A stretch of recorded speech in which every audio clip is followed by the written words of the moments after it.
রাস্তাগুলো গার্ড হয়ে যাচ্ছে, লোকে তো দেখতে পেতো যে চারদিকে কি অবস্থা। হ্যাঁ আমি জানি, সেটা দেখাচ্ছি। শুভঙ্করদা একটু সাইড দাও।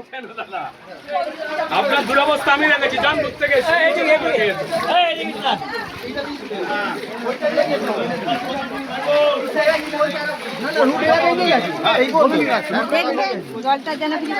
সব জায়গাতে হয়ে রয়েছে, জলখানা মারিয়েই আমি ঘুরছি, সবটা জানি।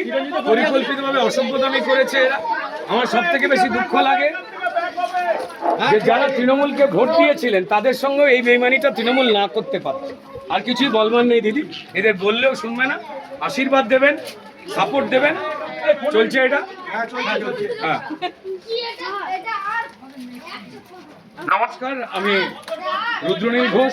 বলেছিলেন কলকাতাকে লন্ডন বানাবেন, সারা পশ্চিমবঙ্গকে বানিয়েছেন। জানলে অবাক হয়ে যাবেন, সবার আগে হাওড়াকে বানিয়েছেন। হাওড়া শিবপুরকে।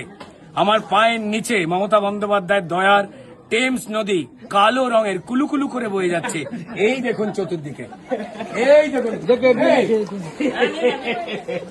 এই দেখুন টেমস নদী, বাঁকের টেমস নদী। সরে যান।